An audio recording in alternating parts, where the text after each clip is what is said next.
एक नदी के किनारे उसी नदी से जुड़ा एक बड़ा जलाशय था। जलाशय में पानी गहरा होता है, इसलिए इसमें काई तथा मछलियों का प्रिय भोजन जलीय सूक्ष्म पौधे उगते हैं। ऐसे स्थान मछलियों को बहुत रास आते हैं। उस जलाशय में भी नदी की बहुत सारी मछलियां आकर रहती थीं। अंडे देने के लिए तो सभी मछलियां उस जलाशय में ही आती थीं। वह जलाशय लंबी घास व झाड़ियों द्वारा घिरा होने के कारण आसानी से नजर नहीं आता था। उसी में 3 मछलियों का एक झुंड रहता था। उनके स्वभाव भिन्न थे।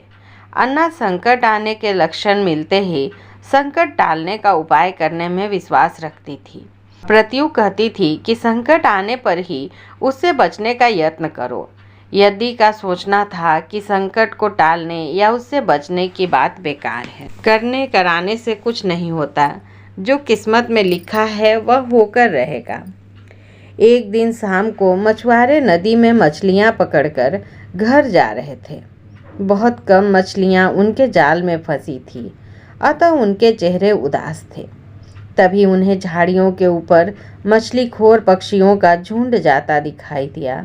सबकी चोंच में मछलियां दबी थी। वे चौंके। एक ने अनुमान लगाया, दोस्तों, लगता है झाड़ियों के पीछे नदी से जुड़ा जलाशय है, जहां इतनी सारी मछलियां पल रही हैं।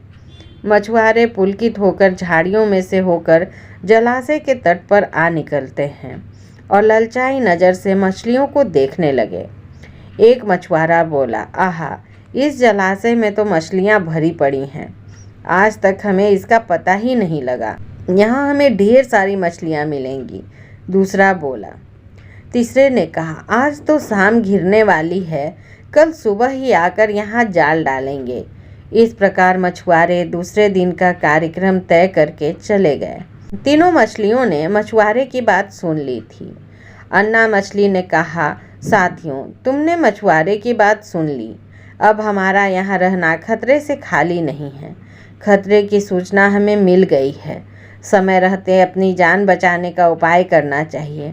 मैं तो अभी इस जलाशय को छोड़कर नहर के रास्ते नदी में जा रही हूँ। उसके बाद मछुआरे सुबह आए, जाल फेंके मेरी बला से। तब तक मैं तो बहुत दूर अटखेलियाँ कर रही होंगी। प्रत्यु मछली बोली, तुम्हें जाना है तो जाओ, मैं तो नहीं आ रही। अभी खतरा आया कहाँ है, जो इतना घबराने की ज़रूरत है। हो सकता है संकट आए ही ना। उन मछुआरों को यहाँ आने का कार्यक्रम रद्द हो सकता है। हो सकता है रात को उनके जाल चूहे कुतर जाएं। हो सकता है उनकी बस्ती में आग लग जाए। भूचाल आकर उनके गांव को नष्ट कर सकता है, या रात को मूसलाधार वर्षा आ सकती है और बाढ़ में उनका गांव बह सकता है। इसलिए उनका आना निश्चित नहीं है। जब वह आएंगे तब की बात तब सोचेंगे।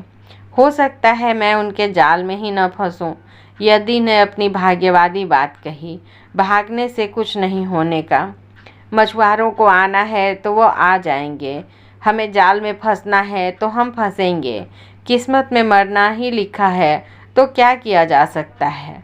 इस प्रकार अन्ना तो उसी समय वहाँ से चली गई। प्रत्यु और यदि जलाशय में ही रहे। भोर हुई तो मछुआरे अपने जाल को लेकर आए और लगे जलाशय में जाल फेंकने और मछलियां पकड़ने। प्रत्यु ने संकट को आए देखा तो लगी जान बचाने के उपाय सोचने। उसका दिमाग तेजी से काम करने लगा।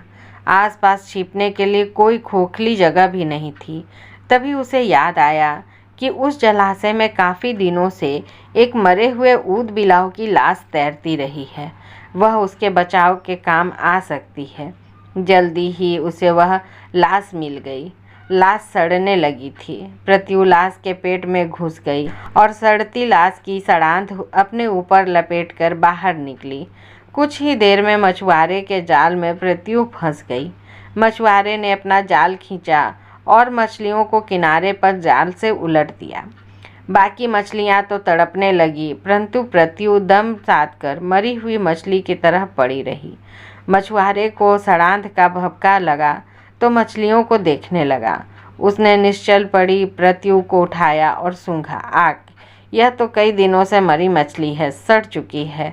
ऐसे बड़बड़ाकर बुरा सा मुंह बनाकर उस मछुआरे ने पृथ्वी को जलाशय में फेंक दिया। पृथ्वी अपनी बुद्धि का प्रयोग कर संकट से बच निकलने में सफल हो गई थी। पानी में गिरते ही उसने गोता लगाया और सुरक्षित गहराई में पहुंचकर जान की खैर मनाई। यदि भी दूसरे मछुआरों के जाल में फंस गई थी और एक टोकरी में डाल दी गई थी।